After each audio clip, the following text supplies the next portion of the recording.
도대체 내가 뭘 잘못했길래 이렇게까지 돼야 하는 걸까요? 저는 지금도 그날을 생각하면 밤잠을 설치곤 합니다. 여러분, 혹시 아들이 결혼한 뒤 달라진 모습을 보신 적 있으신가요? 사랑해서 데려온 며느리와 살면서 아들이 웃는 얼굴보다는 점점 무표정해지고 심지어 체중이 불어나고 표정이 굳어져 가는 걸 보셨다면 어머니로서 마음이 어떠시겠습니까? 저는 올해 68살, 이름은 한영이라고 합니다. 저는 제 아들 민호를 정말 눈에 넣어도 아프지 않을 만큼 곱게 키워왔습니다. 남편이 성실히 직장 다니며 집안을 책임지고 저는 살림하면서 아들 뒷바라지하며 살아왔습니다. 그런데 아들이 결혼한 뒤로 제 삶은 완전히 달라졌습니다. 아니, 우리 가족 전체가 송두리째 흔들려 버렸습니다. 그날도 그렇습니다. 아들이 퇴근하고 집에 들어왔는데 얼굴이 잔뜩 굳어 있었어요. 저는 궁금해서 슬쩍 물어봤죠. 민호야, 오늘 무슨 일 있었니? 얼굴이 왜 그래? 그러자 아들이 잠시 머뭇거리더니 이렇게 말하는 겁니다. 엄마, 나 요즘 진짜 힘들어. 집에서 갓 지은 밥 한 끼 먹어본 게 언제인지 기억도 안 나. 집에 오면 늘 햇반 데운 거에 계란 프라이 하나 달랑. 아니면 배달 외식. 그 말을 듣는 순간 제 가슴이 덜컥 내려앉았습니다. 결혼시키면서 제가 가장 바랐던 게 뭔 줄 아세요? 우리 아들, 제발 밥만은 따뜻하게 먹고 살아라. 그런데 그 기본적인 밥 한 끼도 못 얻어먹고 있다니. 저는 며느리에게 따져 물었습니다. 소영아, 내가 어떻게 우리 민우한테 그럴 수가 있니? 하루 종일 밖에서 일하다가 들어온 아들한테 따뜻한 밥 한 그릇 차려주는 게 그렇게 힘드니? 그런데 며느리가 제 눈을 똑바로 보면서 대답하더군요.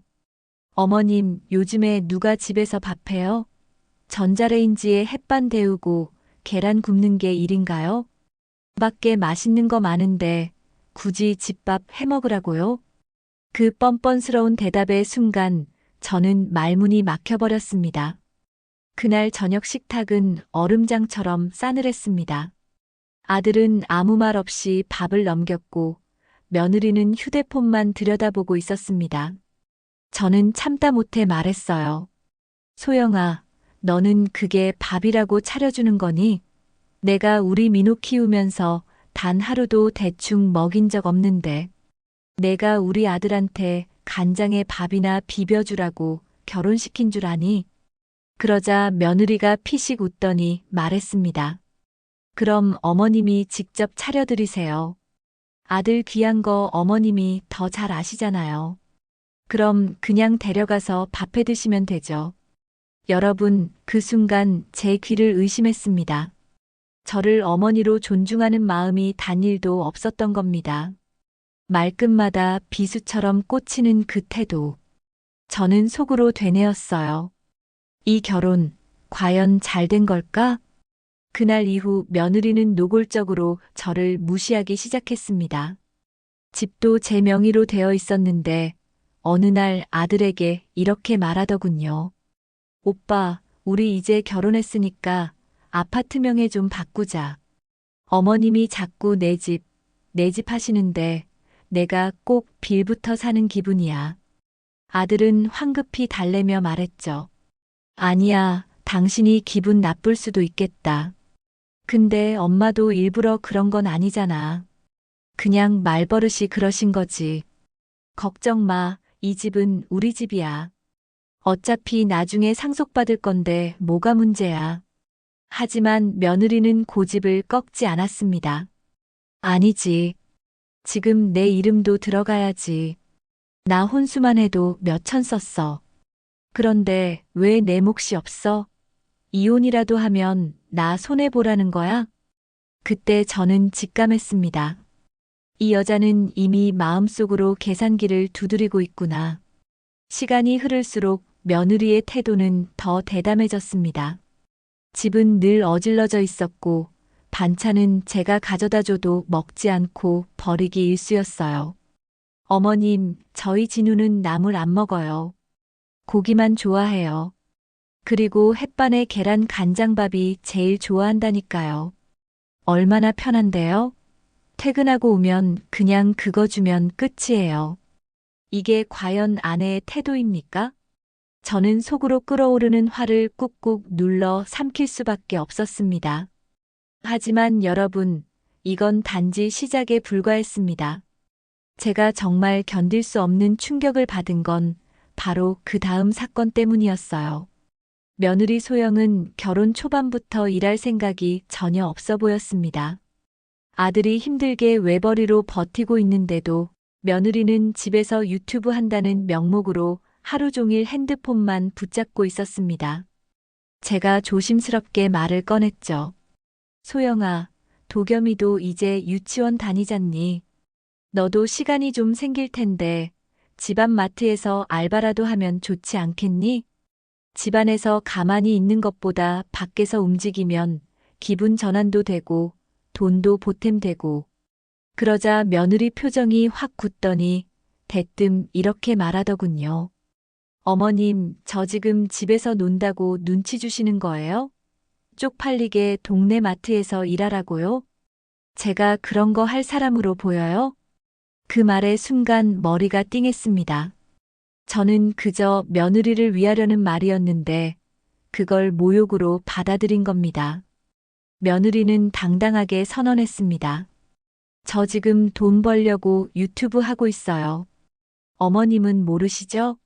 요즘 유튜브로 돈 얼마나 잘 버는데요. 진우 씨 월급보다 훨씬 많이 벌 수 있어요. 나중에 제가 어머님 명품 가방 하나 사드릴게요. 순간 허탈한 웃음만 나왔습니다.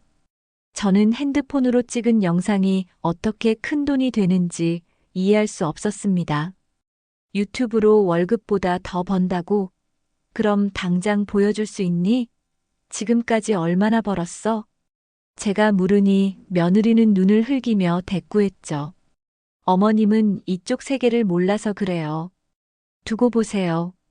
제가 크게 성공해서 보여드릴게요. 며칠 뒤 제가 반찬을 챙겨갔습니다. 그런데 문을 열고 들어가자마자 숨이 막혔습니다. 방바닥은 머리카락이 수북히 널려 있었고 싱크대엔 설거지가 산더미처럼 쌓여 있었습니다. 냉장고를 열자 제가 몇 달 전 준 반찬은 곰팡이가 뒤덮여 있었습니다. 아이고, 이게 집이냐 쓰레기장이냐. 제가 중얼거리자 소영이 잠에서 깬 얼굴로 나와서 말했습니다. 어머님, 제가 어제 늦게까지 촬영하느라 피곤했거든요. 그냥 반찬 냉장고에 넣어주시고 저 조금만 더 잘게요. 그 뻔뻔한 태도에 정말 기가 막혀서 그날은 제가 직접 쓰레기 봉투를 모아버리려고 했습니다. 그런데 그 봉투 안에서 전혀 예상치 못한 물건이 나왔습니다. 쓰레기 속에서 반짝이는 약 상자 3개가 보였습니다. 피임약 상자였습니다.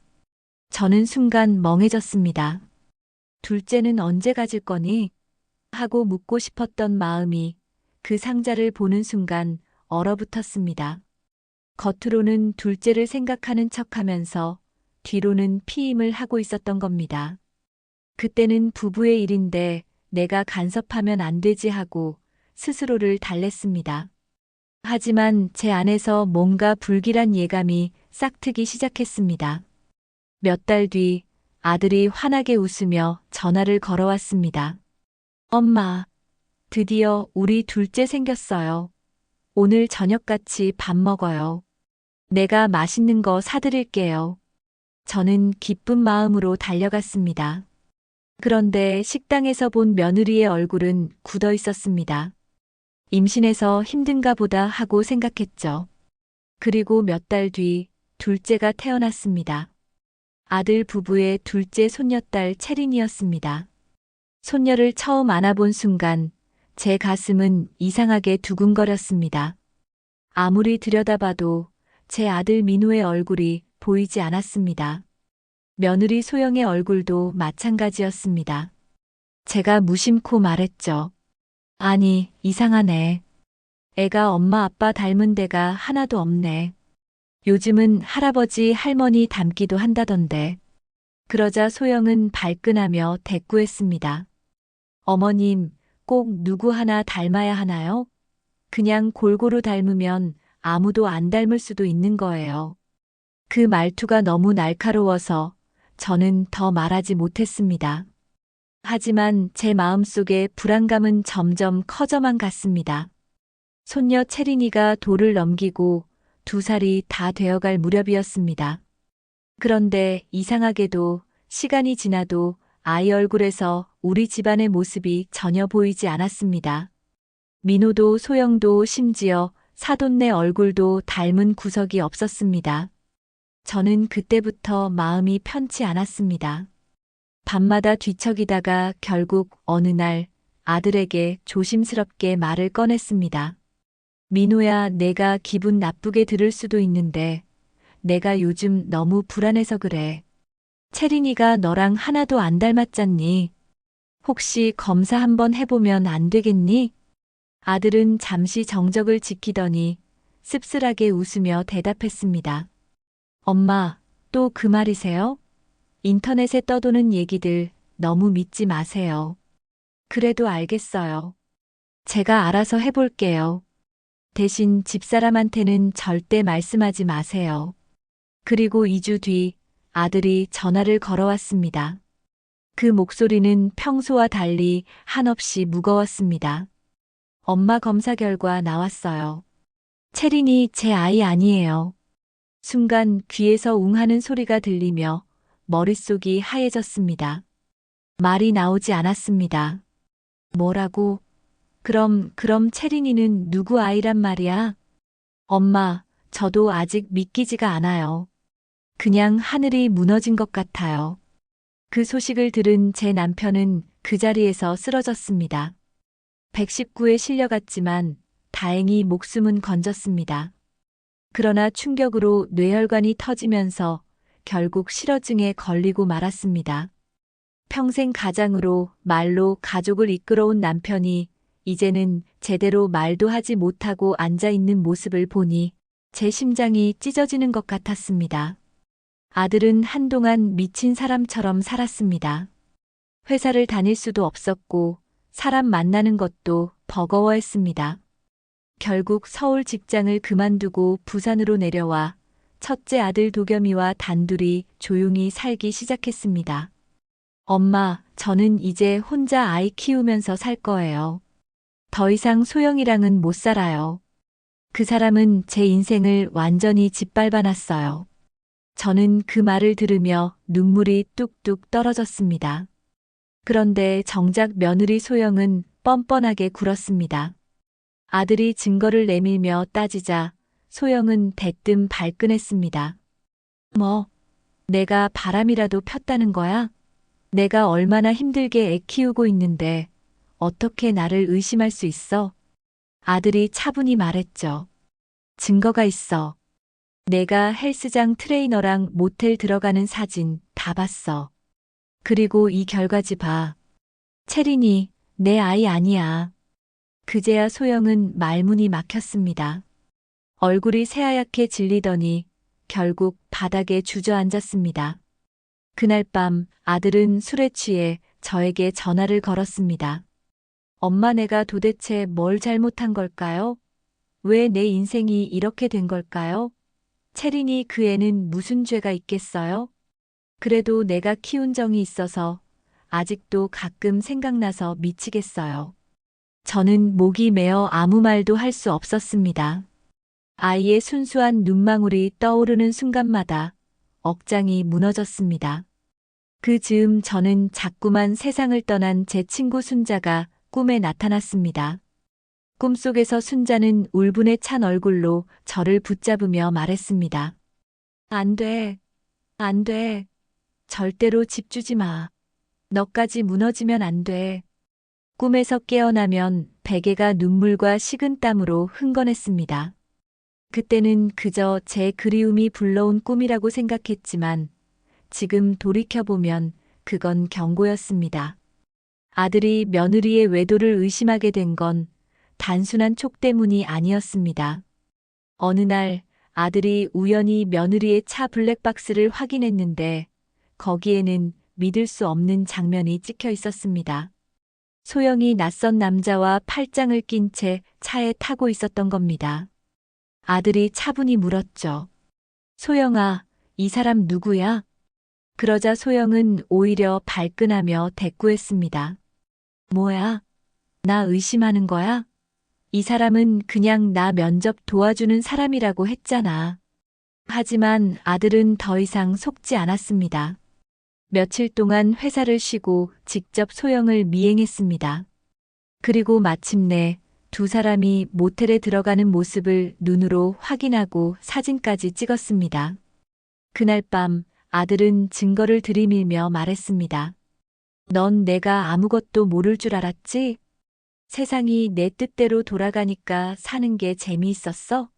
그런데 이제 끝났어. 소영은 울면서 발버둥 쳤습니다. 잘못했어. 내가 미쳤었어. 그냥 한순간의 실수였어. 제발, 제발 이번만 용서해줘. 하지만 아들의 눈빛은 이미 차갑게 식어 있었습니다. 실수라고? 채린이가 내 아이가 아니라는 게 실수야? 그게 한순간의 실수로 될 일이야? 소영은 그제야 아무 말도 하지 못했습니다. 아들은 바로 변호사를 찾아갔습니다.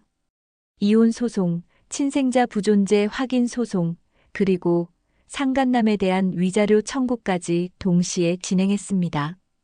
법정 싸움은 길고도 고통스러웠습니다. 소영 측은 끝까지 발뺌했습니다. 원고 측은 피고의 외도 사실을 과장하고 있습니다. 피고는 결혼 생활 내내 가정에 충실했으며 친자 문제 역시 명확하지 않습니다. 하지만 아들이 제출한 사진, 블랙박스 영상, 친자 확인 검사지는 명백한 증거였습니다. 재판부는 결국 아들의 손을 들어주었습니다. 더 기막힌 건 상간남의 태도였습니다. 그는 바로 소영이 다니던 헬스장의 트레이너였습니다. 법정에 선 그는 뻔뻔하게 말했습니다. 저는 단순히 운동 지도만 했을 뿐입니다. 피고와는 개인적인 관계가 없습니다. 그러자 아들이 사진을 꺼내 보였습니다. 두 사람이 모텔로 들어가는 장면이 고스란히 찍힌 사진. 법정 안은 순간 정적에 휩싸였습니다. 판사는 단호히 말했습니다. 이 정도면 더 이상의 변명은 통하지 않습니다. 상간 행위가 명백히 인정됩니다. 친생자 부존재 소송에만 6개월, 상간남 위자료 청구 소송은 2년이나 걸렸습니다. 그 긴 시간 동안 아들은 지쳐갔습니다. 술에 취해 저에게 전화해 이렇게 말하곤 했습니다. 엄마 채린이 얼굴이 자꾸 떠올라요. 그 애는 아무 잘못 없잖아요.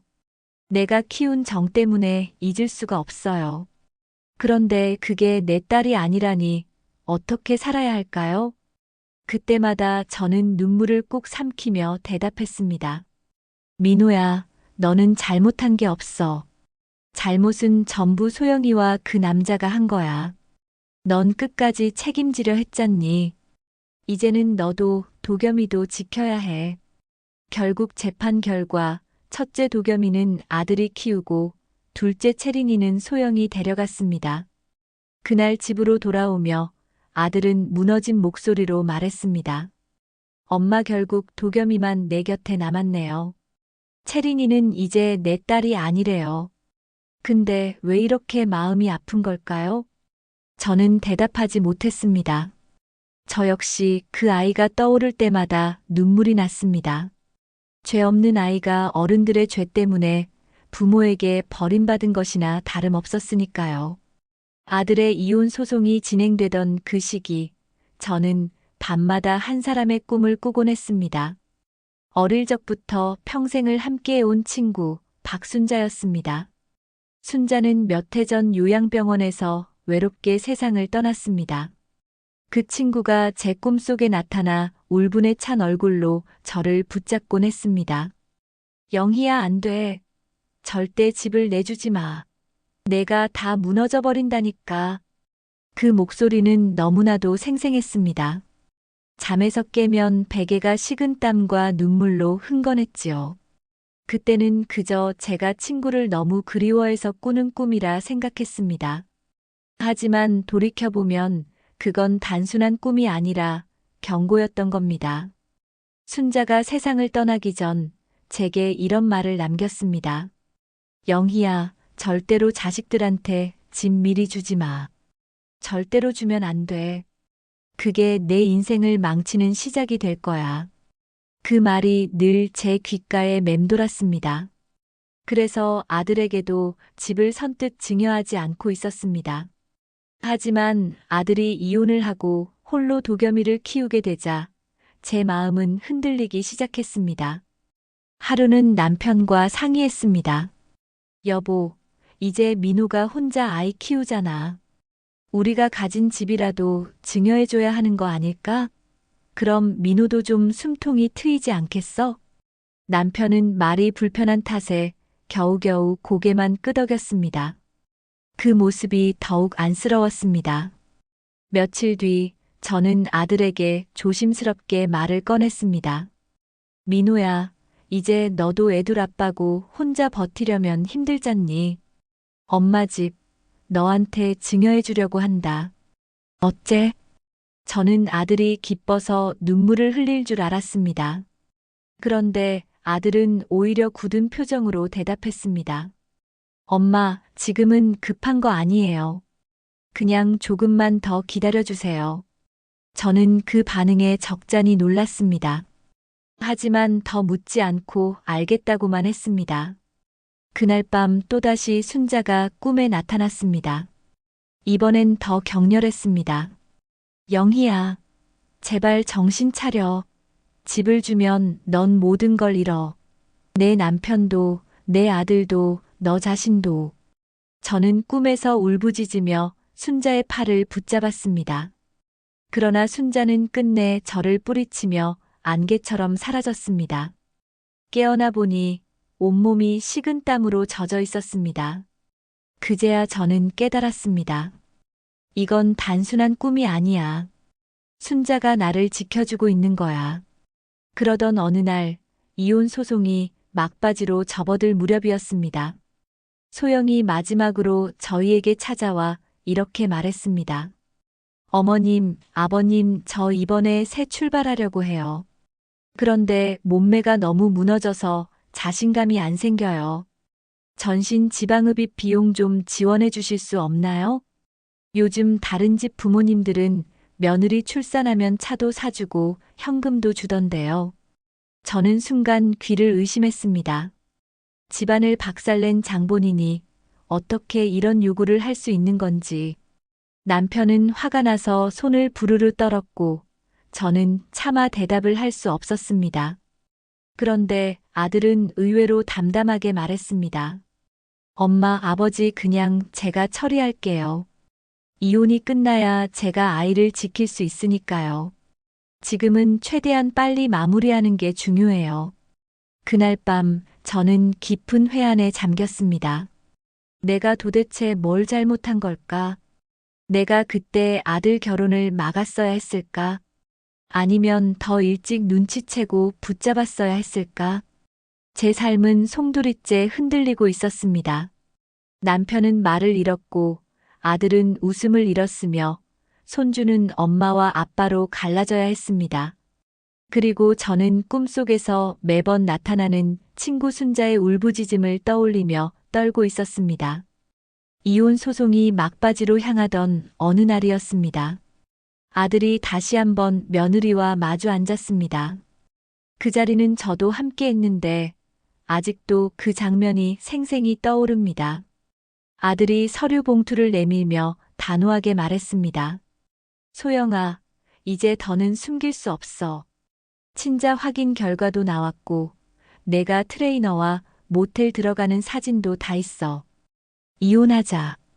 그런데도 소영은 마지막까지 억지를 부렸습니다. 그 사진? 그거 오해예요. 그 사람이 운동 끝나고 잠깐 쉬러 들어가자고 해서 따라간 것뿐이에요. 아무 일도 없었어요. 그리고 친자 검사. 그거 틀릴 수도 있잖아요.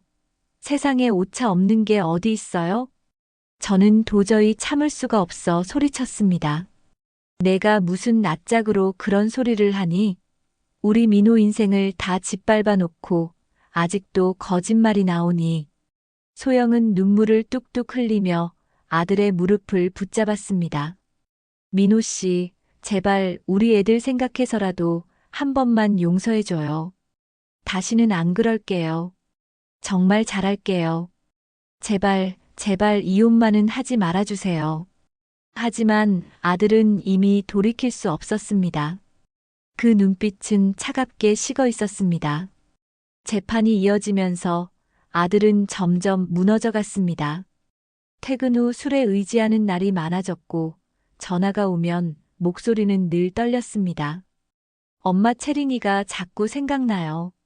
그 아이는 아무 잘못 없잖아요. 내가 키운 정 때문에 도저히 잊을 수가 없어요. 근데 이제 내 딸이 아니래요. 어떻게 이런 일이 있을 수 있어요? 저는 대답 대신 아들의 등을 토닥이며 울 수밖에 없었습니다. 제 마음도 똑같았으니까요. 죄 없는 아이만 희생된 꼴이었으니까요. 소송 과정에서 상간남의 정체가 낱낱이 드러났습니다. 그는 바로 소영이 다니던 헬스장의 트레이너였습니다. 법정에서 그는 여전히 뻔뻔했습니다. 저는 단순히 운동 지도를 했을 뿐입니다. 사적인 관계는 없었습니다. 그러자 아들이 증거 사진을 내밀었습니다. 두 사람이 모텔로 들어가는 장면이 선명히 찍혀 있었죠. 판사가 단호하게 말했습니다. 피고는 더 이상 부인할 수 없습니다. 상간 행위가 명백히 입증되었습니다. 그 순간 상간남의 표정이 하얗게 질리더니 고개를 푹 숙였습니다. 하지만 그 뻔뻔한 태도와 늦은 후회가 더 기가 막혔습니다. 친생자 부존재 확인 소송에만 6개월이 걸렸고 상간남 위자료 청구 소송은 무려 2년이나 걸렸습니다. 그 길고 지루한 싸움 속에서 아들은 점점 지쳐갔습니다. 그러나 끝까지 버텨냈습니다. 재판부는 결국 아들의 손을 들어주었습니다. 친자 관계는 성립하지 않는다는 판결, 상간남에 대한 위자료, 지급 명령. 그 순간 아들은 잠시 울먹이며 말했습니다. 엄마 이제 끝났네요. 길고 길었던 지옥이 끝났어요. 하지만 끝났다고 해서 모든 것이 치유되는 건 아니었습니다. 첫째 도겸이는 아들이 키우게 되었고 둘째 채린이는 소영이 데려갔습니다. 그 아이를 떠올릴 때마다 아들은 술잔을 기울이며 이렇게 말했습니다. 엄마, 채린이는 무슨 죄가 있어요? 아이는 죄가 없다면서 그 애만큼은 행복하길 바래요. 제발 그 아이는 잘 자라길. 저는 속으로 기도했습니다. 부디 그 아이만큼은 어른들의 죄로 상처받지 않길. 이혼이 마무리되자 저는 잠시 안도의 숨을 내쉴 수 있었습니다. 하지만 제 마음은 여전히 불안했습니다. 매번 꿈에 나타나던 친구 순자의 얼굴이 떠올랐기 때문입니다. 영희야, 절대로 집 내주지 마. 안 돼. 내 인생이 다 무너져. 그 경고가 제 귓가에서 떠나질 않았습니다. 저는 알았습니다. 아직 끝나지 않은 시험이 우리 가족 앞에 다가오고 있다는 것을요. 아들의 이혼은 결국 성사되었습니다.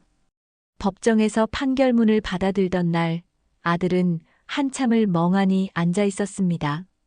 옆에서 저는 조용히 그의 손을 잡아주었지만 그 손이 얼마나 차갑던지 아직도 기억이 납니다. 엄마, 제가 이겼는데도 왜 이렇게 허무하죠? 이긴 게 맞긴 한데 제 삶은 다 무너져 버린 것 같아요. 그 말에 저는 눈물이 왈칵 쏟아졌습니다. 법적으로는 아들이 승리했지만 남은 건 상처뿐이었으니까요. 재판 결과 첫째 도겸이는 아들이 키우고 둘째 채린이는 소영이 데려갔습니다. 법원 앞에서 아이들을 나누어 데려가던 순간 가슴이 찢어지는 것 같았습니다. 민호 씨, 채린이는 제가 데려갈게요. 소영은 차마 아들을 똑바로 보지도 못한 채 아이를 안아갔습니다. 아들은 도겸이의 손을 꼭 잡으며 말했습니다. 도겸아, 이제 우리 둘이서 잘 살아보자. 아빠가 널 꼭 지켜줄게. 그 모습이 너무 안쓰러워 저는 그 자리에서 주저앉아 오열하고 말았습니다. 이혼 후 아들의 집은 늘 어두웠습니다. 저녁에 들러보면 거실 불 하나만 켜져 있고 아들과 도겸이가 작은 탁자 앞에 앉아 밥을 먹고 있었습니다. 그 밥상 위에는 늘 간단한 반찬 몇 가지 뿐이었습니다. 엄마, 괜찮아요. 저 혼자라도 어떻게든 해볼게요. 도겸이만 있으면 충분해요. 아들은 그렇게 말했지만 그의 눈 밑에는 항상 깊은 그늘이 드리워져 있었습니다. 저는 남편과 다시 상의했습니다. 여보, 이제 민호가 홀로 아이 키우니 더 힘들잖아요. 우리가 가진 집이라도 증여해주면 숨통이 트이지 않겠어요? 남편은 힘겹게 고개를 끄덕였습니다. 그 모습을 보고 저는 아들에게 말을 꺼냈습니다.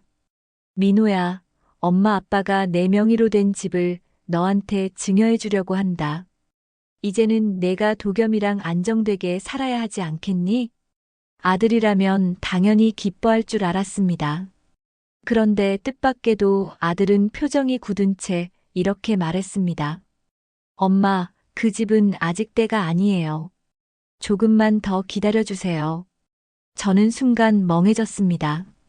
왜 이렇게 미적거리는 걸까? 왜 내 마음을 받아주지 않는 걸까? 그날 밤 또다시 친구 순자가 꿈에 나타났습니다. 이번에는 예전보다 훨씬 더 격렬했습니다. 영희야, 내가 몇 번이나 말했니? 집을 주면 안 돼. 그 순간부터 내 인생은 끝나는 거야. 제발, 제발 정신 차려. 저는 꿈속에서 울부짖으며 순자의 손을 붙잡았습니다. 순자야, 대체 무슨 말이야? 왜 자꾸 나보고 집을 주지 말라 하는 거야? 하지만 순자는 끝내 대답하지 않고 그저 울부짖으며 사라졌습니다. 깨어난 저는 온몸이 땀으로 젖어 있었습니다. 이건 단순한 꿈이 아니야. 순자가 뭔가 알려주려는 거야. 한동안 조용하던 소영은 이혼이 마무리된 뒤에도 종종 소식을 전해왔습니다. 그때마다 요구는 똑같았습니다.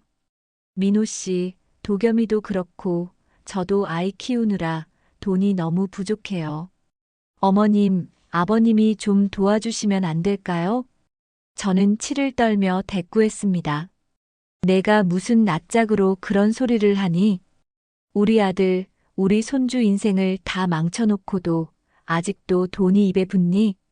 그런데도 소영은 뻔뻔했습니다. 저도 엄연히 손녀의 엄마잖아요. 어머님이 손녀 생각하신다면 저도 좀 도와주셔야 하는 거 아닌가요? 그 뻔뻔한 태도에 저는 기절할 듯 분노했지만 한편으로는 불안했습니다. 혹시라도 저 여자가 다시 무슨 수작을 부리지 않을까? 이혼은 끝났지만 저희 가족은 여전히 무너져 있었습니다. 남편은 여전히 말을 잃은 채 앉아 있었고 아들은 웃음을 잃었습니다. 그리고 저는 매번 꿈에 나타나는 친구 순자의 경고가 점점 현실이 되어가고 있다는 걸 직감했습니다. 이혼 판결이 끝난 지 몇 달이 지나도 소영은 저희 집 주변을 맴돌았습니다. 어느 날은 도겸이 유치원 앞에 나타나 아들을 기다리기도 했습니다. 도겸이가 울먹이며 말했죠. 할머니, 엄마가 또 유치원에 왔어요. 나 무서워요. 저는 아이를 끌어안으며 속으로 치를 떨었습니다. 이혼까지 했으면 깨끗이 정리해야지. 왜 애를 붙잡고 흔드는 거야? 민호는 퇴근하고 집에 돌아오면 늘 술잔을 찾았습니다. 도겸이 앞에서 억지로 웃음을 지어 보였지만 그 웃음은 너무도 씁쓸했습니다.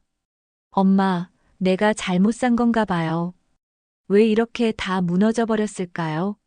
나는 그냥 평범하게 살고 싶었을 뿐인데. 저는 눈물이 쏟아지려는 걸 꾹 참고 아들을 위로했습니다. 민호야, 내가 뭘 잘못했니? 잘못은 전부 소영이한테 있지. 넌 끝까지 지키려 했잖아.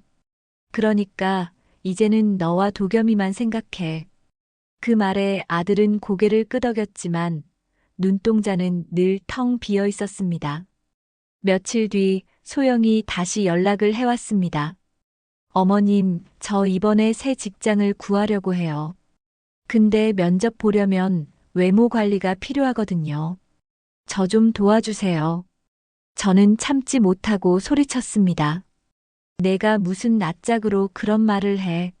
우리 아들 인생을 짓밟아 놓고도 아직도 돈이 나오니? 그러자 소영은 차갑게 대꾸했습니다. 어머님, 그렇게 말씀하시면 손녀 얼굴 못 보실 수도 있어요. 채린이, 어머님도 보고 싶으시죠? 그 순간 등골이 서늘해졌습니다. 손녀를 미끼로 삼아 우리를 흔드는 그 뻔뻔한 태도, 저는 치를 떨며 수화기를 던져버렸습니다. 얼마 뒤 아들은 우연히 소영의 SNS 계정을 보게 됐습니다. 거기에는 충격적인 사진이 올라와 있었습니다. 바로 그 상간남 헬스장 트레이너와 다정하게 찍은 사진들이었습니다.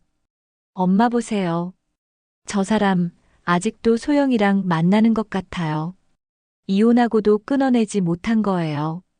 그 사진 속 두 사람은 여행을 가고 고급 레스토랑에서 웃고 심지어 채린이와 함께 있는 모습까지 있었습니다. 아들은 그걸 보고 주저앉아 머리를 감싸쥐었습니다. 엄마, 내가 도대체 뭘 위해 싸운 거예요? 이렇게 될 거면 도대체 왜 이 지옥 같은 시간을 버틴 걸까요? 저는 아들의 어깨를 끌어안으며 말했습니다. 민호야, 넌 도겸이를 지켜냈잖니. 그게 너의 가장 큰 승리야. 더러운 사람들한테서 내 아이를 지켜낸 거, 그걸로 충분해. 그날 밤 또다시 순자가 꿈에 나타났습니다. 이번에는 더욱 또렷했습니다. 영희야, 이제 알겠지?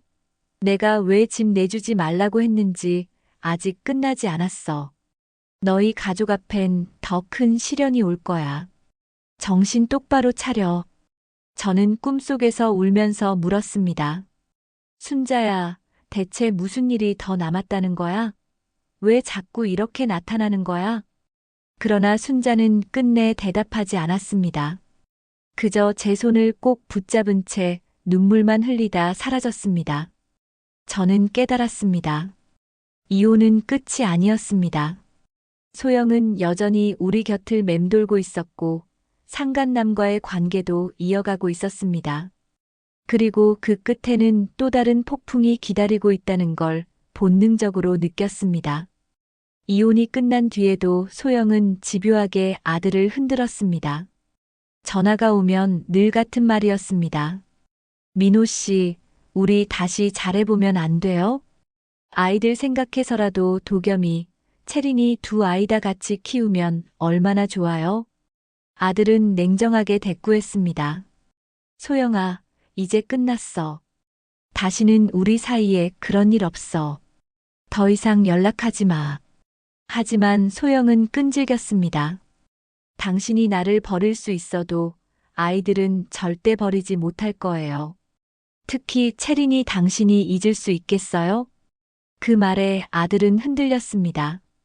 술을 마신 어느 날 제게 털어놓더군요. 엄마, 나 아직도 채린이가 꿈에 나와요. 웃으면서 아빠라고 부르는데 눈을 뜨면 그게 꿈이었다는 게 너무 괴로워요. 아들은 그렇게 며칠씩 마음을 붙잡지 못하고 괴로워했습니다. 어느 날은 집 문 앞에서 소영을 만났는데 도겸이 앞에서 울면서 매달렸다고 합니다. 민호 씨, 제발 다시 기회를 주세요. 우리 아이들 위해서라도. 도겸이는 엄마가 울며 매달리는 걸 보며 혼란스러워 울음을 터뜨렸습니다. 아빠, 엄마 왜 울어? 우리 엄마랑 다시 살면 안 돼? 아들은 아이 앞이라 억지로 웃으며 얼버무렸지만 집에 돌아와서는 머리를 쥐어뜯으며 말했습니다. 엄마, 나 정말 미칠 것 같아요. 도겸이 눈앞에서 엄마가 저러는 걸 보니 내가 악마가 된 기분이에요. 저는 이를 악물고 대답했습니다. 민호야, 절대로 흔들리면 안 돼. 내가 흔들리면 도겸이도 너도 다 망가져. 그 여자는 이미 선을 넘은 사람이야. 그런데 기가 막힌 일이 벌어졌습니다. 어느 날 상간남이었던 헬스 트레이너가 직접 아들에게 전화를 걸어왔다는 겁니다. 민호 씨, 나도 이제 소영이랑 정리하려고 해요. 사실 저도 힘들어요. 근데 우리 채린이한테만큼은 잘해주세요. 아이는 아무 잘못 없잖아요. 그 말을 들은 아들은 분노로 전화를 내던졌습니다. 뭐, 내 입에서 채린이 얘기가 왜 나와? 내가 뭔데? 내 딸 얘기를 해. 내가 다 망쳐놓고 지금 그런 말이 나오냐? 그날 아들은 술에 취해 울부짖었습니다. 엄마, 저놈이 채린이를 자기 딸처럼 생각하는 것 같아요. 미쳐버리겠어요. 내가 이걸 어떻게 견뎌요? 이후로 아들은 더 이상 전처럼 웃을 수 없었습니다. 도겸이를 키우며 억지로 일상을 이어갔지만 속은 늘 피투성이었습니다. 엄마, 나 요즘 숨 쉬는 것도 힘들어요. 내가 왜 이렇게 돼버렸을까요? 저는 그저 아들의 손을 잡고 눈물만 흘렸습니다. 내 아들이 이렇게 부서져 가는 걸 보고만 있어야 하다니. 그 무렵 또다시 순자가 꿈에 나타났습니다. 이번에는 더욱 절박하게 저를 붙잡았습니다. 영희야, 이제 마지막이야. 내가 집을 내주는 순간 모든 게 끝나. 절대 내주지 마. 너도 내 아들도 손주까지 다 잃게 돼. 저는 꿈속에서 떨며 소리쳤습니다. 순자야, 도대체 무슨 일이 일어나려는 거야? 왜 이렇게까지 말하는 거야? 하지만 순자는 울면서 고개만 저었습니다. 그리고 차가운 바람 속으로 사라졌습니다. 저는 직감했습니다. 이제 곧 우리 가족을 뒤흔들 마지막 폭풍이 다가오고 있다는 것을. 소영은 절대 쉽게 물러날 여자가 아니었고 상간남조차도 아직 그림자를 드리우고 있었습니다.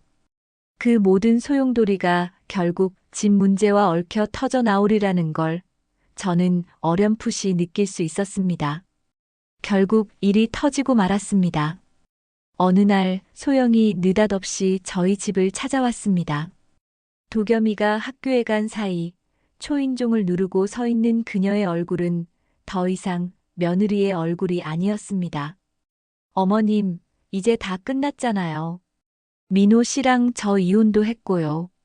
그런데 도겸이도 채린이도 커가는데 결국 그 집 민호 씨가 가져가야 하지 않겠어요? 아들 하나 있는 집에서 그 정도도 못 해주시겠어요? 저는 치를 떨며 소리쳤습니다. 내가 무슨 권리로 그 집을 입에 담니? 우리 아들 인생을 망쳐놓고 이제 와서 집까지 노리겠다는 거냐? 그러자 소영은 냉소를 띠며 말했습니다. 어머님, 집이 민호 씨한테 가면요. 결국 제 몫도 생기게 되는 거 아시죠? 양육비 문제로든 재산 분할 문제로든 제가 손 털고 나갈 것 같으세요? 그 말의 순간 등골이 서늘해졌습니다. 그제야 깨달았습니다. 아, 순자가 그토록 꿈에서 울부짖었던 이유가 이거였구나. 그날 밤 아들은 저에게 무릎을 꿇다시피 하며 말했습니다.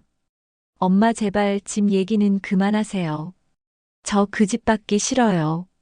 차라리 없는 게 나아요. 집을 받는 순간 저 사람한테 또 빌미만 주게 될 거예요. 엄마, 저는 그냥 도겸이만 지키고 싶어요. 저는 아들을 부둥켜 안고 엉엉 울었습니다. 평생 모은 재산, 그 집을 물려주는 게 부모로서 당연한 도리라 생각했는데 오히려 그게 아들을 파멸로 몰아넣을 뻔했던 겁니다. 그날 새벽 다시 순자가 꿈에 나타났습니다. 이번엔 화난 얼굴이 아니었습니다. 따뜻하게 웃으며 제 손을 잡았습니다. 영희야, 이제 알았구나. 그래, 집은 때가 돼서 주면 돼. 억지로 남들 보란 듯이 줄 필요 없어. 내 아들이 원하는 건 집이 아니라 지켜주는 엄마야.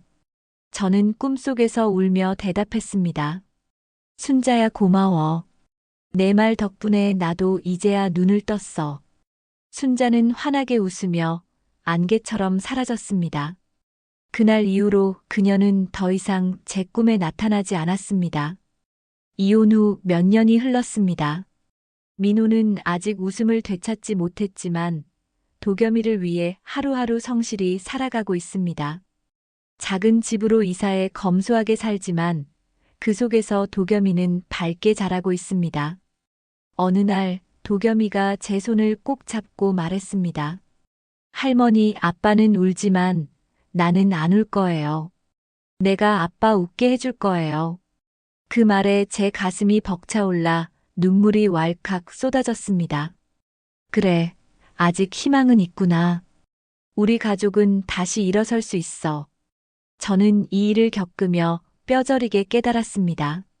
자식에게 무작정 재산을 물려주는 게 부모의 도리가 아니라는 것.